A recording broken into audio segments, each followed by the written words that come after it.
Hi guys, saya Abang Ash and welcome back to my channel. So, dalam sekelip mata aja kita pun dah sampai pertengahan tahun 2025. Jadi bermacam-macam phone pun dah masuk kat Malaysia. Ada yang sedap gaming, ada yang kamera best, bateri besar dan ada yang tahan rasak.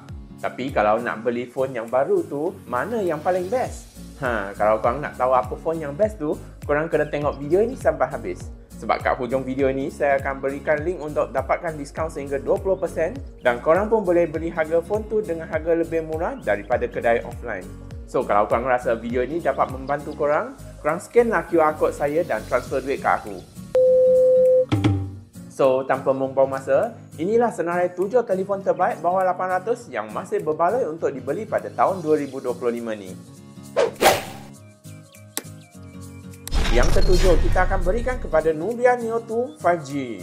Sebenarnya saya tak saja sangat untuk korang beli phone yang ni, tapi disebabkan ada sesetengah user suka benda yang rare, jadi saya pun masukkan dia dalam list sini. Phone ni dia ada skrin 6.72 inci yang agak besar, ada bateri 6000 mAh yang sangat tahan, ada multi-layer yang dapat kurangkan haba, dan phone ni juga ada shoulder trigger yang sesuai untuk gaming. So, kalau korang suka benda yang rare lepas tu nak ada bateri yang tahan dan nak gunakan dia untuk gaming, mungkin korang pun boleh consider phone yang ni. Cuma aksesori dia memang susah sikit nak dapat dan branding dia pun kurang popular dekat market Malaysia. So, kalau korang nak cari brand yang lebih popular, mungkin korang kena survey phone yang seterusnya.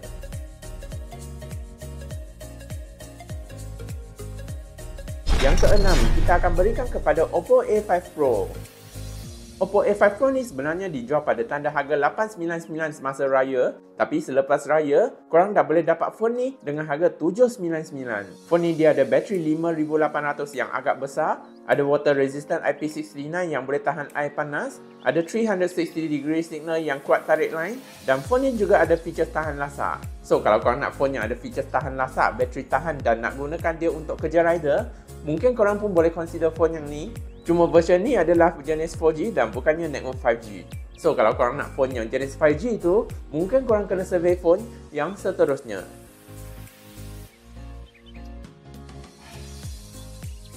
Yang kelima, kita akan berikan kepada Vivo Y29.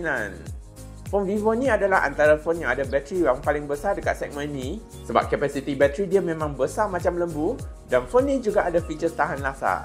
Phone ni dia ada design marble yang nampak macam meja makan, ada bateri 6500 mAh yang sangat besar, ada fast charging 44W yang sangat laju, dan phone ni juga ada feature tahan lasak.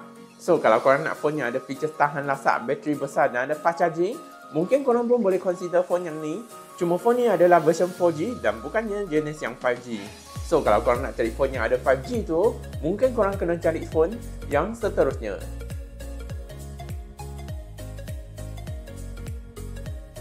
Yang keempat, kita akan berikan kepada Samsung A16 5G.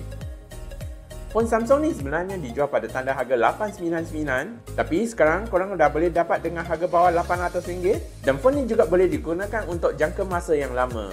Phone ni dia ada skrin 6.7 inci yang agak luas, ada memori 256GB yang cukup besar, guna chipset 5G yang agak not bad, dan phone ni juga ada 6 kali OS update dan 6 tahun security update. So, kalau korang nak cari phone yang boleh dapat banyak OS update macam iPhone, lepas tu malas nak tukar handphone, mungkin korang pun boleh cari phone yang ni. Cuma charging dia masih guna 25W dan Samsung pun tak bagi free charger dan casing dalam kotak. So, kalau korang nak beli phone yang ni, jangan lupa add on satu charger dan casing sebelum check out nanti.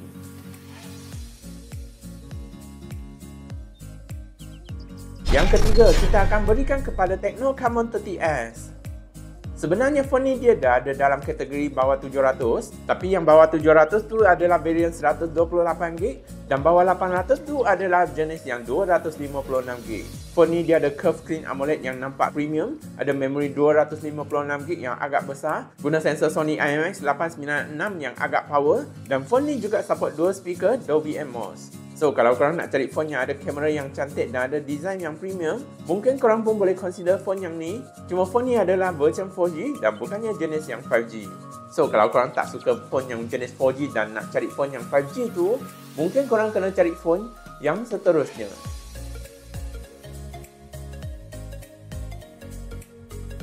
Yang kedua, kita akan berikan kepada Redmi Note 14 5G. Sebenarnya phone ni dijual pada tanda harga 899, Tapi sekarang korang dah boleh dapat dengan harga bawah 800 kalau korang beli secara online.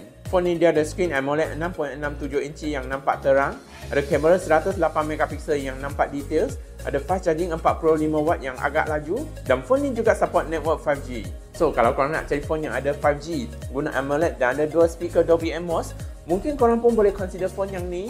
Cuma kamera dia masih tak ada secantik Tecno dan dia pun tak dapat 5-star certification daripada SGS. So kalau korang nak cari phone yang ada features tahan lasak dan ada 5G, mungkin korang kena cari phone yang seterusnya.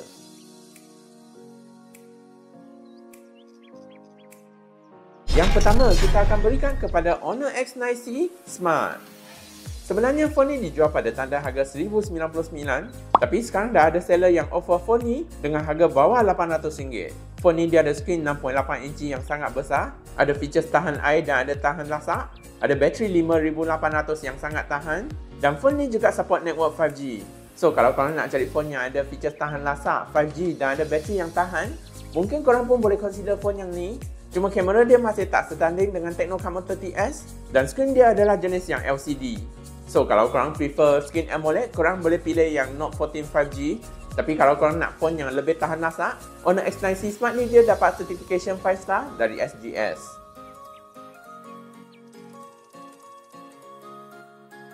So itulah senarai 7 telefon terbaik bawah 800 yang masih berbaloi untuk dibeli pada tahun 2025 ni. So kalau korang nak specs yang balance, korang boleh pilih Redmi Note 14 5G dan Honor X9C. Kalau korang nak phone yang design yang premium dan kamera cantik tu, korang boleh pilih Tecno Camon 30S. Kalau nak phone yang tahan lasak dan suka guna beauty mode tu, korang boleh pilih Oppo dan Vivo. Kalau nak guna Bank S dan ada OS update yang lama, korang boleh pilihlah Samsung A16 5G. Dan kalau korang nak phone yang rare dan nak gunakan untuk gaming tu, korang boleh pilihlah Nubia Neo 2 5G. So pilih je mana yang lebih sesuai untuk korang. So kalau korang berminat untuk beli phone ni, aku dah sharekan link dia dekat bawah description. Dan kalau korang beli guna link yang saya bagi tu, korang pun akan dapat 20% diskaun daripada Shopee. So cepat-cepatlah add to cart sebelum offer dia habis. Link dia saya dah sediakan dekat bawah video ni. So, I rasa itu saja untuk video hari ini. Kalau suka video ni, jangan lupa tekan butang like, share, komen dan subscribe ya. Bye-bye and see you in the next video.